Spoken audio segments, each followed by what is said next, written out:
With your Bibles open to Mark chapter 5. Please follow along as I read verses 1 through 20. What I'm about to do is no formality. All across our city there are people who have this book opened, but they're going to tell you something from themselves. I am endeavoring to give you what God has to say himself. This is the highest point of our week, hearing from God himself. Would you continue to worship the Lord as I read his word? Mark chapter 5, verses 1 through 20. They came to the other side of the sea, to the country of the Gerasenes. And when Jesus had stepped out of the boat, immediately there met him out of the tombs a man with an unclean spirit. He lived among the tombs, and no one could bind him anymore, not even with a chain, for he had often been bound with shackles and chains, but he wrenched the chains apart, and he broke the shackles in pieces. No one had the strength to subdue him. Night and day, among the tombs, on the mountains, he was always crying out and cutting himself with stones.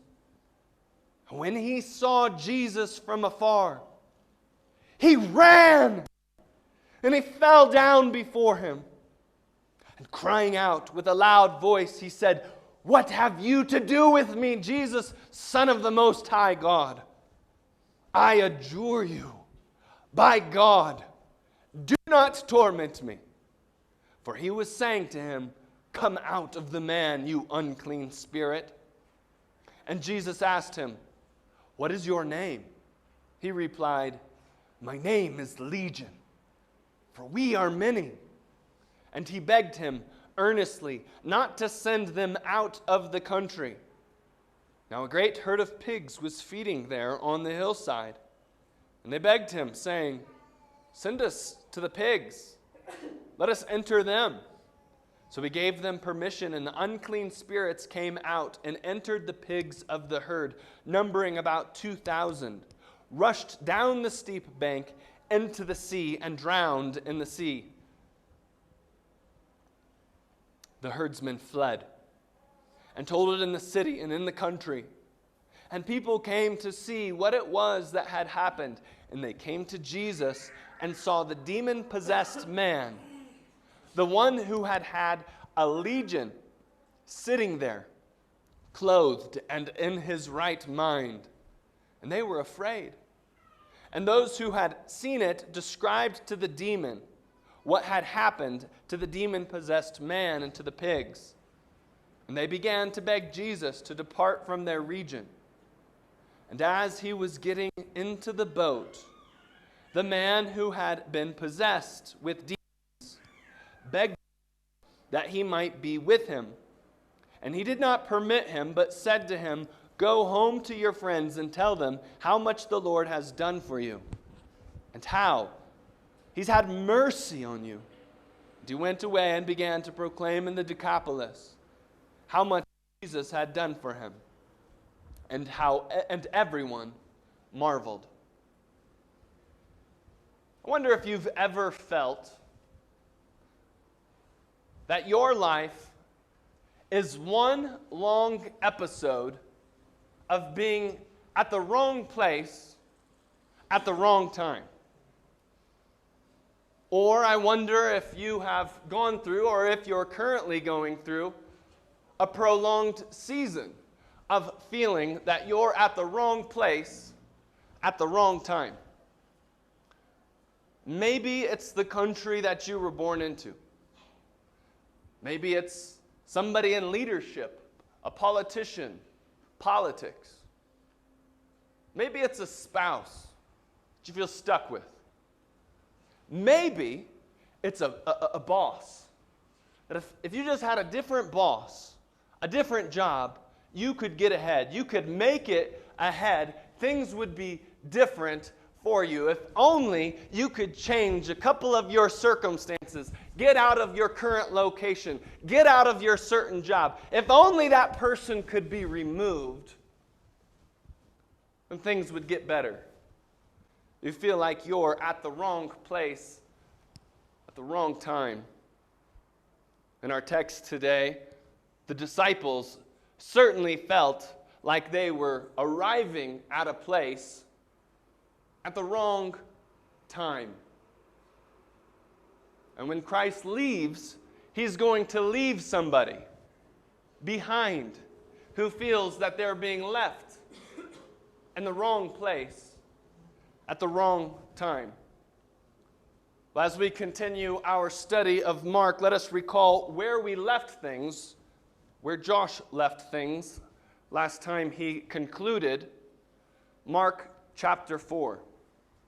The disciples have had quite the night, haven't they? Jesus had said, let's go across to the other side of the sea. And so getting into the boat and setting off from the western banks of the sea, they could have had no idea what was in store for them.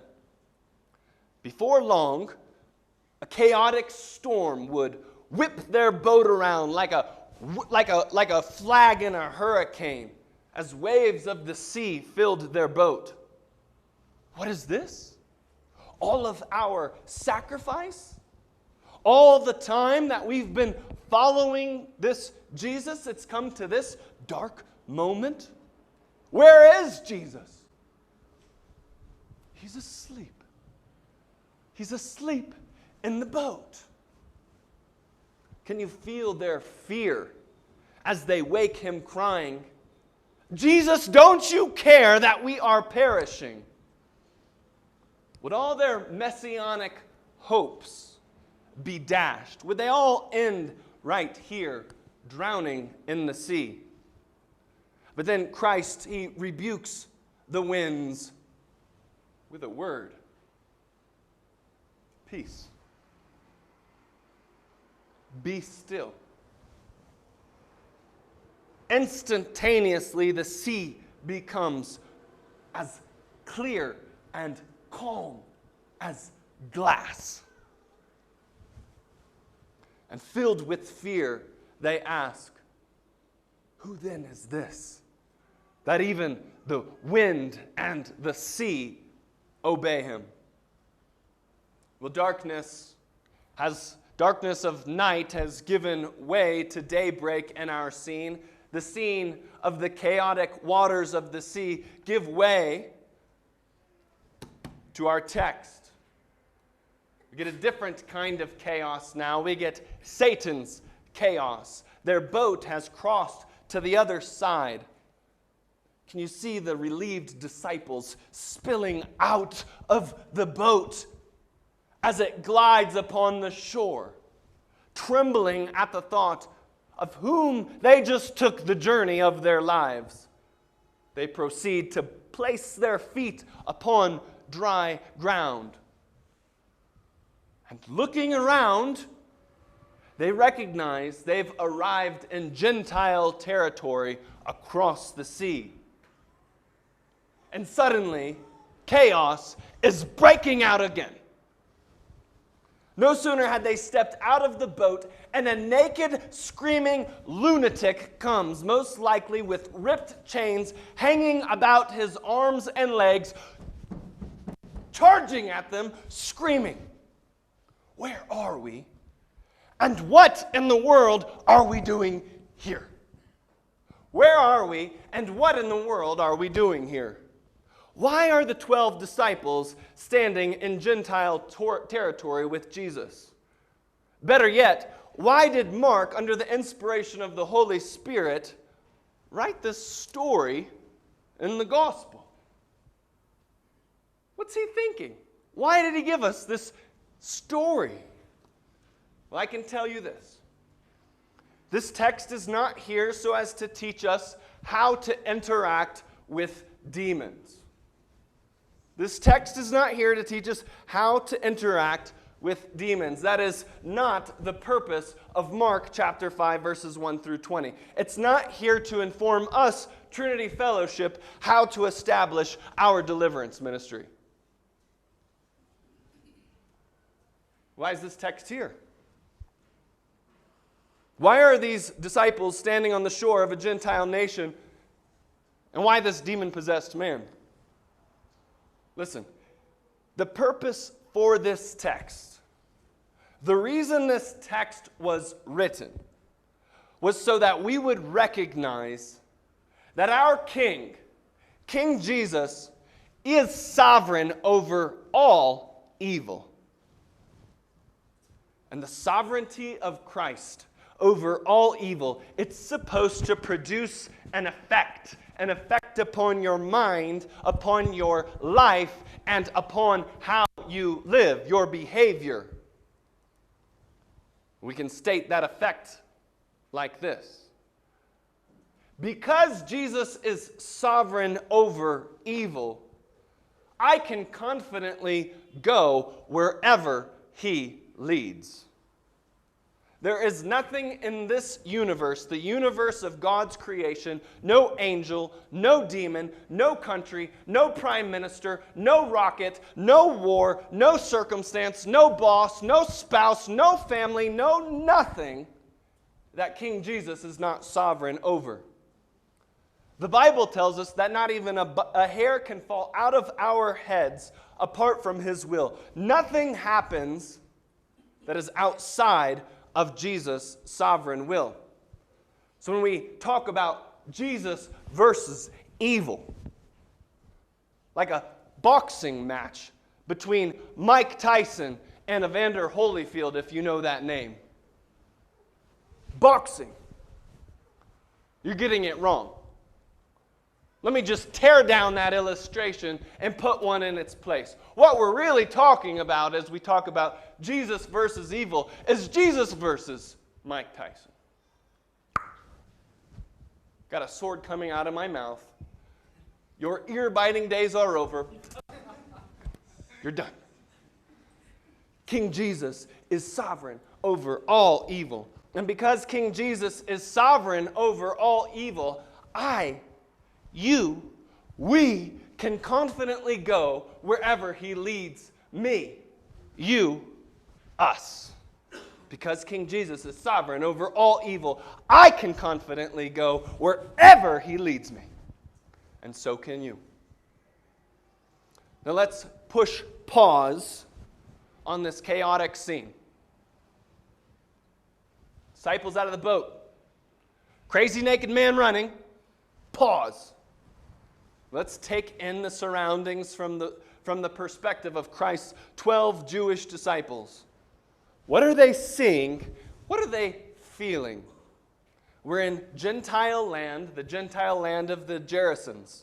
It is ruled by the Roman Empire. Gentiles are unclean. There's tombs. Tombs everywhere. Tombs are unclean. 2,000 pigs, oink, oink, roaming on the cliffs. Pigs are unclean. There's dirty Gentile herdsmen watching the pigs. Their occupation is forbidden by Jewish law as they care for these unclean animals. The herdsmen are unclean. And there's a derobed, deranged, demented, demoniac with broken chains hanging about his limbs, screaming and charging at Jesus. He has open wounds all over his body from violently self-destructive blows. No doubt, the storm raging within his heart is greater than the storm they just experienced on the sea. He's definitely unclean. What were the disciples experiencing in this moment? Most certainly, they recognized everything around them as unclean and evil in their God's eyes. Regarding God's enemies, Isaiah 65 verse 4 says, "They are those who sit in tombs and spend the night in secret places, who eat pigs' flesh." This is a place of demonic chaos and impurity. And yet Jesus has led them into this very specific place, this wrong place, at the wrong time into this very specific circumstance. Now let's press play and watch how this scene unfolds. In observing this lunatic, we read one of the most miserable descriptions of fallen humanity in all of the Bible. Many had tried to shackle and chain him, but couldn't because he had an unclean spirit. He would rend the chains so that no one was able to subdue him. Nobody had the wisdom or the strength to subdue this demon-possessed man. None of the Addis Ababa prophets could handle this one. No deliverance ministry could handle this one. None of the people on your evangelistic TV screen could handle this one. Because of the demonic activity taking place in his life, though he was alive, he lived as a dead man among the tombs in isolation and self-destruction. And that, by the way, that is always the outcome of every form of evil. Listen to me, especially young people. Isolation and self-destruction so often go together. So often those two things, they go hand in hand. As a pastor, it is less common to find individuals who feel self-destructive thoughts like suicide, who are not firstly isolating themselves from God and God's people. They're out of community. That's what you feel. You feel tempted to leave community, to isolate when you sin. The evil in people drives them to isolation. And then come the self-destructive thoughts. All evil. All evil.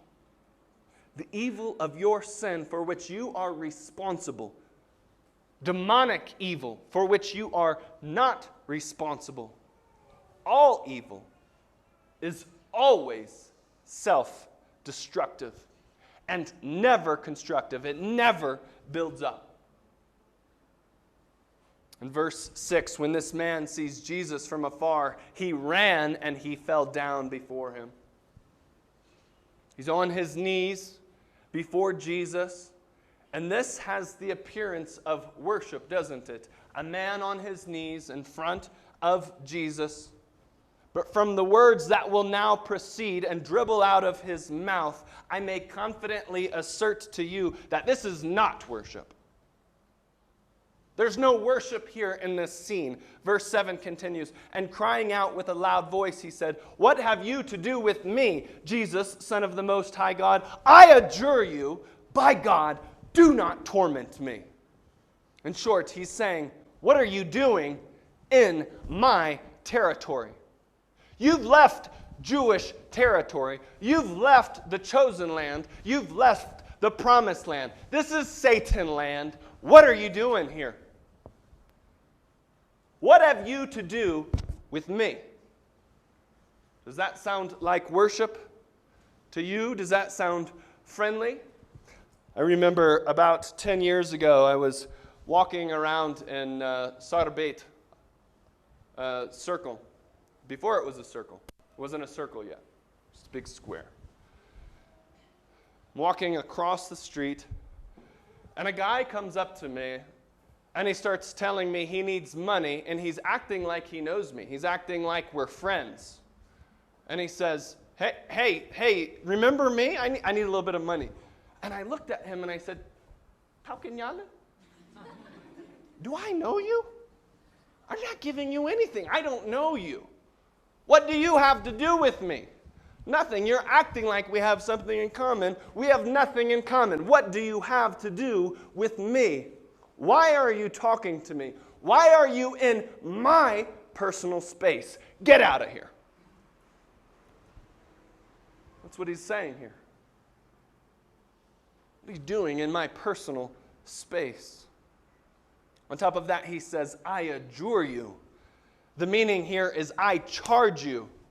If you were here on our graduation evening, I gave a charge. That's something of a command for our PC graduates. I charge you. I command you. This is a defiant pushback of Jesus. It's anything but worship. Here's what Mark wants us to see. This Gentile territory is unclean, evil territory. And the demons in this man are serving as watchguards for the land of darkness, the land of the dead. Alan Cole says it like this: the demonic powers are intent on prohibiting Jesus from entering their region. And finally, we must take note, through demonic activity, this man recognizes what Jesus' own people, the Jews, have failed to recognize: his identity as the Son of the Most High God. Remember, our last scene that Josh preached through ended with the disciples fearfully asking, "Who is this man? Who is this man?" Well, obviously, who has control over the waves and the wind? He's gone.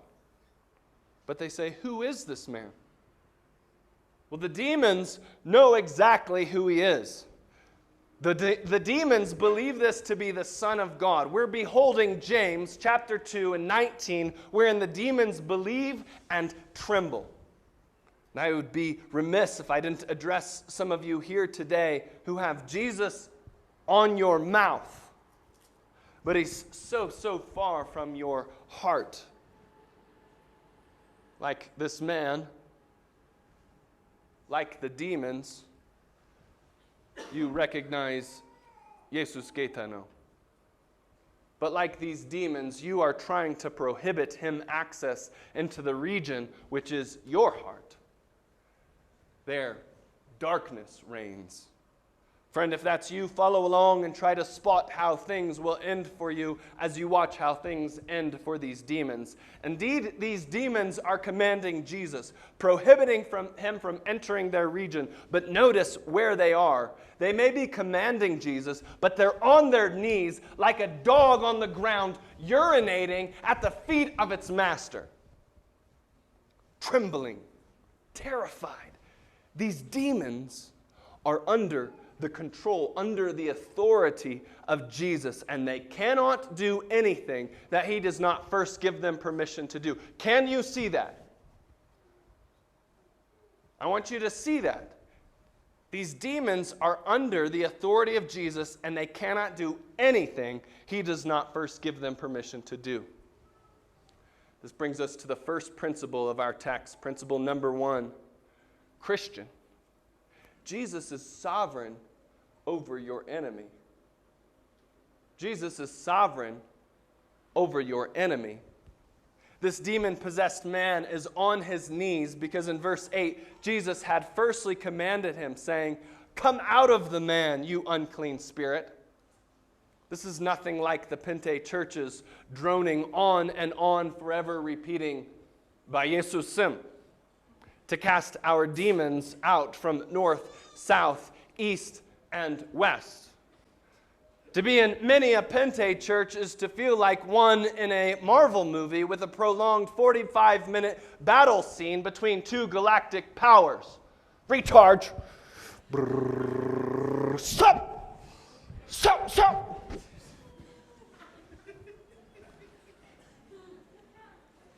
But in our text, this is simple. It's quick. Because Jesus is sovereign over evil. Verse 9 informs us, Jesus asked him, "What is your name?" And he replied, "My name is Legion, for we are many." The Greek word for legion comes from the Latin word legio, which represented the largest soldier unit, the largest troop unit in the Roman military, equaling approximately 5,600 Roman soldiers. That's what that word, the Greek word, I don't speak Greek, legio, meant. Indeed, we as readers are supposed to recognize that this is nothing short. This is nothing short than of an army of Satan coming face to face with Jesus. Jesus, army of Satan. if ever there had been spiritual war, if ever there had been spiritual warfare, it was now manifesting in the flesh. This has left the realm of the invisible, and now it is visible. But this hellish military unit of thousands of demons is no match for the solitary second person of the Trinity wrapped in flesh. In verses 10 through 12, we find them begging, and he begged him earnestly not to send them out of the country. Now a great herd of pigs was feeding there on the hillside, and they begged him, saying, "Send us to the pigs, let us enter them." In the same way, Satan could do nothing to Job apart from permission granted by God. This army of demons can do nothing apart from the sovereign will of King Jesus. Jesus is sovereign over these demons. And Christian, King Jesus is sovereign over any demons that may desire to take you out. Though the enemy of your soul is strong and he is great, Jesus is greater. Jesus is sovereign over your enemies. Listen, let me give you a little bit of history. The very early Christians, they really believed that Jesus was sovereign over evil, even while they were literally being killed by an evil empire. They used to draw something called Christograms. Christograms on the walls of their meeting places. What were Christograms? Christograms were secret symbols in a time of great persecution to indicate Christian meeting places. So if you were a Christian looking for the other Christians in the city, you would see this symbol, this Christogram. And no, this is where the church met. Christograms said things like IC, XC, Nika. IC, XC are initials representing Jesus Christ in the Greek. Nika sounds like Nike because it comes from that same word meaning victorious. Nika means victorious. Listen, what these early Christians were saying is that Jesus Christ is victorious even as they and their loved ones were being fed to wild beasts, mothers watching their children be eaten by animals, set on fire, and crucified to trees like Peter upside down. Theirs was a Christianity that believed that Jesus was sovereignly victorious over every evil, even their own deaths. Theirs was a Christianity that flourished.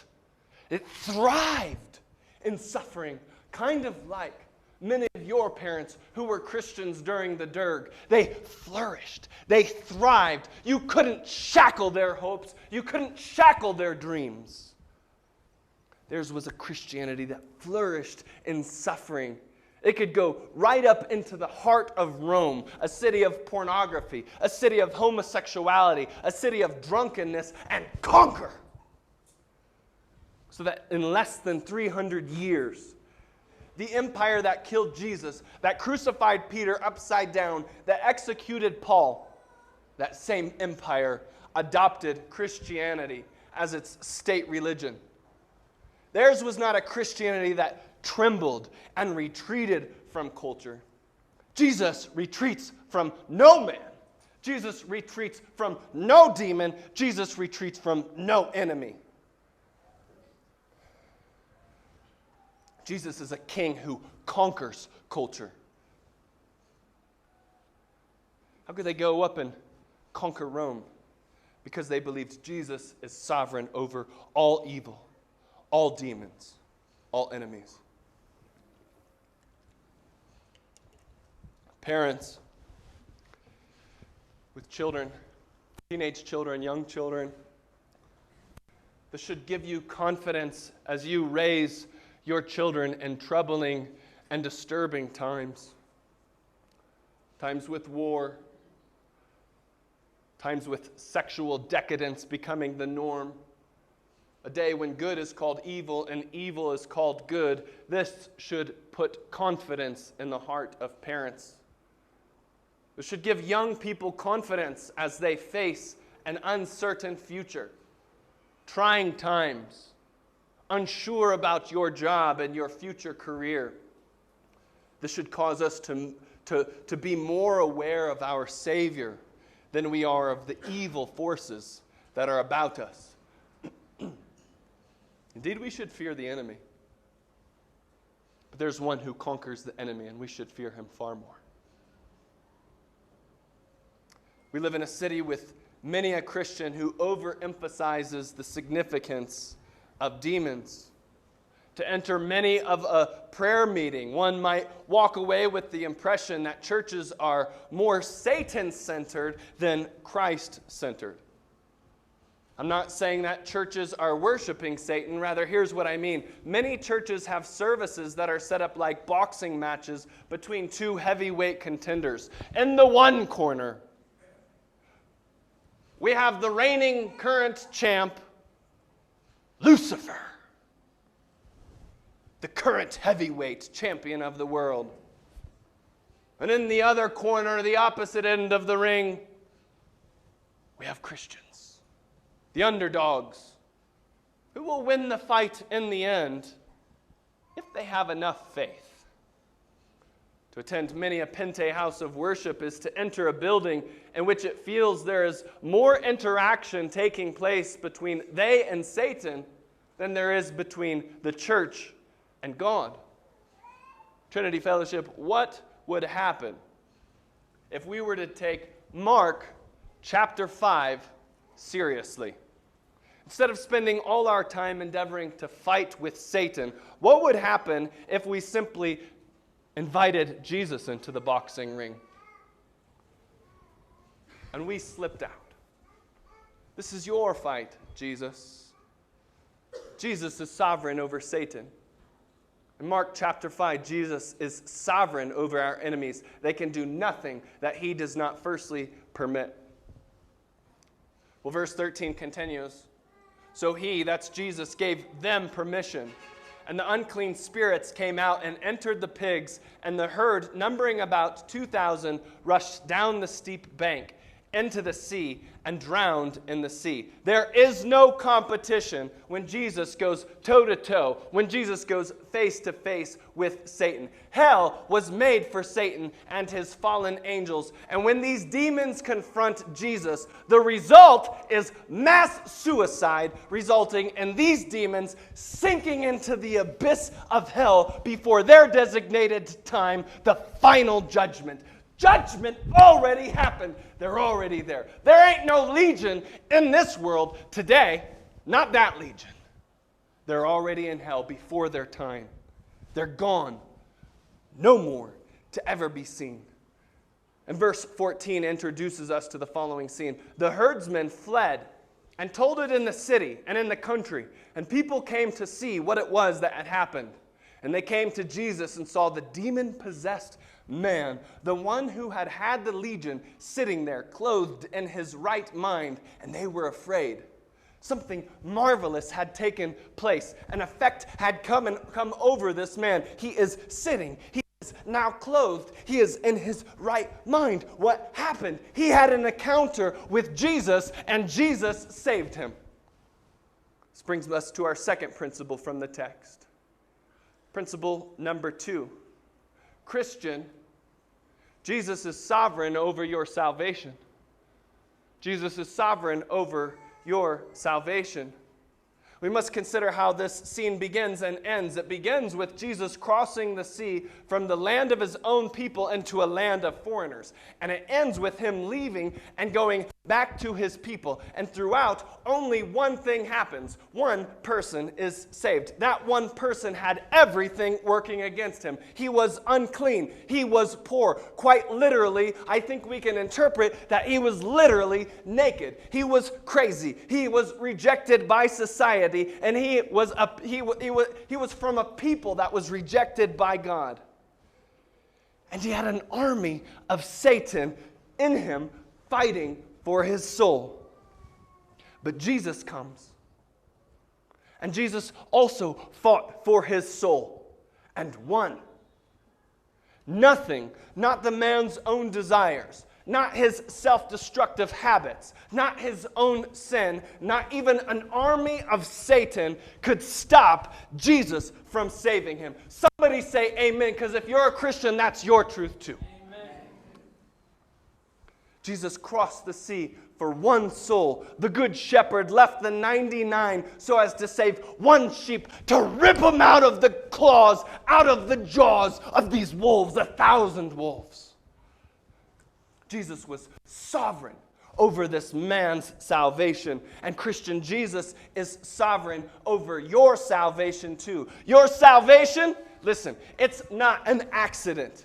It's not a coincidence. It's not good luck or fortune of being born into a family that tells you all about Jesus. Whether you walked the aisle when you were 5 years old, or some stranger told you the gospel on the street, or somebody put a good book into your hand, or you heard the gospel on YouTube, or you came here, and you think you heard the gospel for the first time here at Trinity Fellowship, and you believed.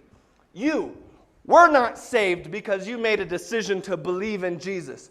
You did not take up Jesus, my friend. Rather, you believe in Jesus because Jesus took you up. He sovereignly chose you. He came after you. He did war for you. He died for you. He won for you. And He delivered you. And in time, because of all that He's done for you, He caused you to be born again. You in your deadness, He took out that heart of stone, and in its place, He put in a heart of flesh. He caused you to be born again, and He gave you the gift of faith so that you can believe in Jesus. Your faith, brother, your faith, sister, is a supernatural gift from Jesus. Not an accident. Sovereign salvation. Is there any information I could give you that is more intimate than the information I just gave you? Because that means Jesus knows you by name. That means He sees you as you uniquely are, like I see my wife as the apple of my eye. That means when He shed His blood on the cross, it wasn't for the universal idea that perhaps somebody, somewhere, maybe you would someday believe, but that with your specific name, your specific person, your history, your identity, your ethnicity, and your specific sin, He died to buy you specifically back from the darkness. Jesus' life and death doesn't just make it possible for you to be saved. If you make the right decision, Jesus' sovereignty saves to the fullest. Your salvation is no accident. Jesus is sovereign over your salvation. Say amen. Amen. Well, these herdsmen and these townsmen, they see the change that has come over the demoniac. Mathematically, the equation is clear. There were 2,000 pigs that have just committed suicide. This demoniac is now sane. There must have been the power of thousands of demons inside of him. But instead of rejoicing at the outcome of one man created in the image of God being restored, what do? They respond with fear. And for those of you who have been saved, you've been changed. You've probably experienced this with some of your family members who don't understand, who are disappointed, who respond with fear. When Jesus calmed the chaos of the sea, the disciples responded with fear. They had nowhere to go. These townsmen see that Christ has calmed the chaos of this demoniac's soul. They ask him to go. Friends, herein lies the saddest element of the story. Jesus permitted the demons' request. Until now, grant these townsmen their request. In other words, he'll answer their prayer, and Jesus will go. I don't know about you, but when I read this, I feel a sense of thankfulness that Jesus does not always answer my prayers. I've thought things. I've prayed things, friends, that if Jesus answered, I would be in hell right now. I couldn't see that at the time that I prayed it. This is where I imagine all these townspeople are right now at this moment, and they've been in an everlasting hell for nearly 2,000 years because Jesus answered their prayer. He answered their request, and he left. Christian, do you feel at times disappointed? Honestly, from your heart, let me take it a step beyond that. Do you feel at times tempted towards bitterness with God?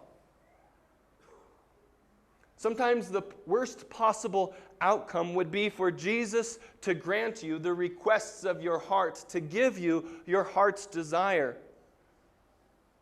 But can't you see that sovereign Jesus has reasons? He has reasons for not answering. Jesus answered their prayer. I want you to look at the text. I want you to see whose prayer he did not answer. Verses 18 and 19. This is as Jesus was leaving. Verse 18 says, just picture this scene. As he was getting into the boat, the man who had been possessed with demons begged him that he might be with him. I want to go where you go. And he did not permit him. But he said to him, go. How ironic that Jesus answers the prayer of the lost, but he says no. He sends away saying, go to the prayer of the saved one. His sheep, go. This brings me to my third and final principle from our text. Principle number 3. Christian, Jesus is sovereign over your circumstance.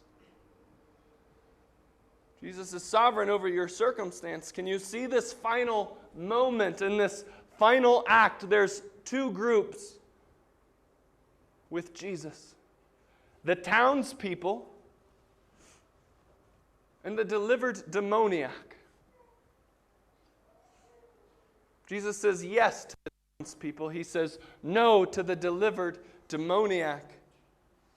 Jesus' 12 disciples, they're already in the boat. And now Jesus is getting into the boat. And the demoniac, he wants to be in the boat. A sense of panic sets in. And he says, oh God, let me go with you. Oh God, let me go with you. He grabs Christ's clothing and he begs him. But Jesus says, go. For the first time in his life, this man is in his right mind. And what his right mind desires more than anything else, Jesus will not give to him. His restored mind is now most assuredly a troubled mind. A troubled mind at being turned away from life. Life with Jesus in the flesh. My God, in the flesh I see it. I saw it when I was lost, and I see it when I'm saved. Let me get in that boat with you. I can assure you that a new form of turmoil was stirring within him as he heard the word, go. This feeling, Jesus is leaving me here all alone. I remember my first year of seminary, I devoted 10 days to fasting. No food, fasting and praying for this country, for this church that hadn't even been started. I wanted to meet with God. I wanted to come face to face with God. So I fasted and I prayed. And I remember on the 7th day, I couldn't sleep. It was about midnight. I left my wife who was in bed, went into the other room.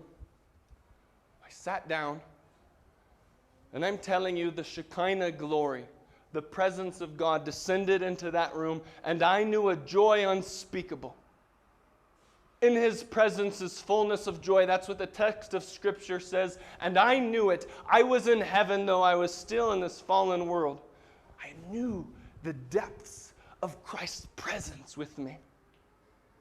And I just started rejoicing, singing the song we sang earlier today. Take joy, my King, in what you hear. Let it be a sweet, sweet sound in your ears. And then suddenly I heard this voice, though I didn't hear an audible voice, but it was most surely the voice of God. And it said to me, I'm leaving you for a time. He didn't give me a reason. He just said, I'm leaving you for a time. And I knew that it wasn't like He was leaving me contrary to the promises of Christ, where He says, I will never leave you nor forsake you. But what I understood was He was leaving me for a time so that I wouldn't feel His presence. I wouldn't know experientially His nearness. And I started crying, saying, don't go. Don't go. Don't go. And for the next 2 years, of my life, I didn't feel one feeling when I opened my Bible and I read the Bible. I didn't feel one feeling when I prayed to the Lord. I didn't feel one feeling as I went to church and heard emotional music being played. I didn't feel one feeling as I heard the preaching of the Word. It was just facts. What I had to learn was the truth of God's Word. What I had to learn was how to live by faith in the darkness. And over those next 2 years, I became very impoverished. I became very sick, and one of my children died. God was not there in a way that I could feel Him. I had to learn to walk with Christ by faith and not by sight. Jesus left me all alone. That's what happens in this text, isn't it? The text does not tell us why Jesus did not permit this newly saved man to follow. Maybe there was not enough room in the boat. More likely, Jesus thought a Gentile being added to His 12 disciples, a 13th disciple, would be something of a distraction or a setback in His messianic ministry. Here's what we can say. The question that the man felt undoubtedly was, why? Why are you leaving me? Here's what you need to see. The why question is not answered in our text, and the why question was not answered for me. Christian, in your life, the why question may never be answered. Why are you in the circumstances you're in? Sovereign Jesus has sovereign reasons for why He has sovereignly placed you where He has placed you. Deuteronomy 29:29 says, the secret things belong to the Lord our God. Jesus is sovereignly placing this man in very specific circumstances in which he will feel lonely. He will not feel the presence of Jesus. He'll be the only Christian. And just as Jesus sovereignly left this man, better yet, placed this man in very specific circumstances, so He has placed every one of you in this room in very specific circumstances and in particular chapters of your life. And He's sovereign over it all. Wonder if I'm speaking to somebody here today who feels that Jesus has left them. The purpose of this text is to cause Christians to recognize how much the Lord in his sovereignty has done for you, so that you can trust him and go where he leads. Single women who feel lonely and desire to get married. Young professionals who suffer from what feels like a debilitating disease or injury that the Lord has not taken away or healed you of. Single mothers who have been abandoned to care for the children that your former husband or lover left to you. Impoverished individuals who wonder about tomorrow's finances. Those of you doing work in a foreign field and you haven't experienced conversions. Individuals who are the only Christians in their families, the only converted one. Spouses who feel stuck in a marriage that seems to be going in no direction whatsoever. Young people who feel stuck in a dead-end job. Young believers who feel your parents are oblivious to the gospel and you're tempted by bitterness for the foolishness of the way they raised you. Young men exposed to pornography at an early age. We could keep going and going until we cover each one of your circumstances here. But here's what this text is telling you. You are exactly where you're supposed to be. And God has placed you where you are for his own sovereign purposes. You may not know why you are where you are, but our text does not tell you. But our text does tell you what to do. The why question is not answered, but the what question is. You've been given a mission by sovereign Jesus. Before Jesus pushes off, he tells the man one final phrase, one final statement in verse 19. Go home to your friends and tell them how much the Lord has done for you and how he's had mercy on you. The Lord was sovereign over the circumstances he was sending him into. Jesus knew there were no other Christians in this man's family. He knew this man would have difficulty finding a job and that he would wrestle with poverty. He knew that the man would struggle with depression from a desire to be with Jesus in the flesh for the rest of his life. But Jesus was sovereignly sending him into specific circumstances. And apparently, he sent this man on his way with nothing. But Christian, he didn't send him away with nothing. He sovereignly sent him on mission with a new heart, with his own word. And that is exactly what he's done to you and to me. You and me, like this delivered demoniac, do not have Christ in the flesh, though we might wish we did. But just like this demoniac, we've been given a mission. And just like this delivered demoniac, he's given us a new heart. And he's given us the 66 books in this word that are all declaring him to us. And what was the word? What was the word that he gave this man? He said, go home.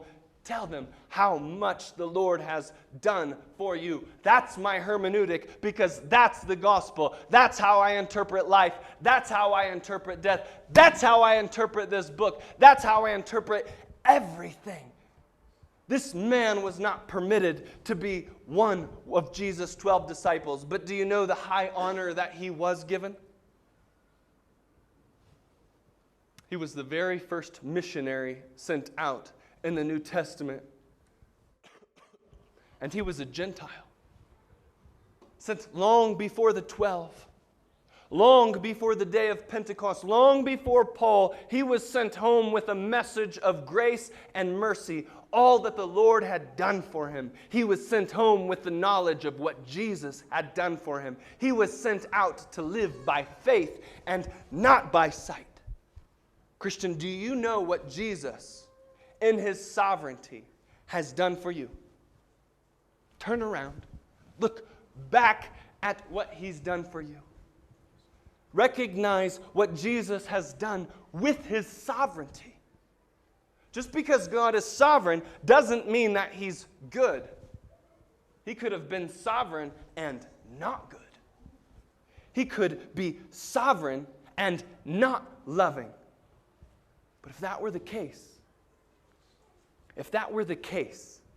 that would make God worse than Satan himself. But this text, it has shown us what Jesus is like in his sovereignty. He is sovereign over evil. This is sovereign grace, brothers and sisters. When Christ tells you how much the Lord has done for you and how he has had mercy on you, he's telling you to recognize how he has used his sovereignty to save you individually from your hell, your personal hell, and a future hell.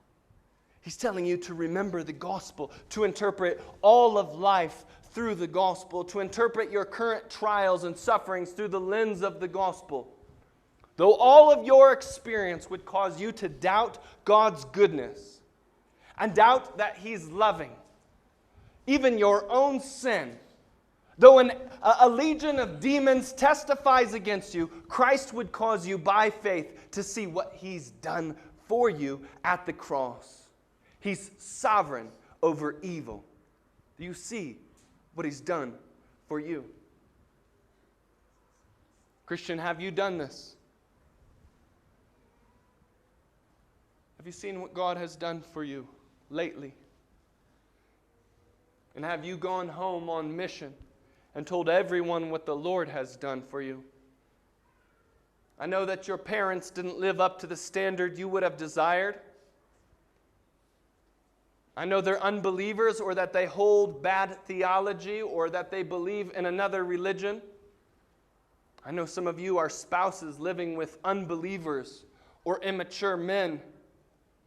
I know it's difficult for you and that you wrestle with bitterness, but has your home ever seen the change that has come over you? Home should see the change in you. It should be clear to all. They should be able to see you in your right mind. That's what happens when God saves a man or a woman, like he saved this demoniac. And the word "they should be" here,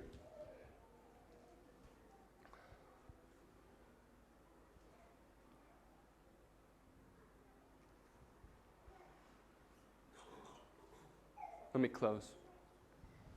The final verse informs us he went away and began to proclaim in the Decapolis how much Jesus had done for him, and everyone marveled. That word Decapolis means 10 cities. The demoniac not only obeyed Jesus, but he went back and he proclaimed what Christ had done, and the good news of the gospel spread about these 10 cities in this Gentile region. Let me leave you with a question. How many cities do we have in Addis Ababa? How many big cities?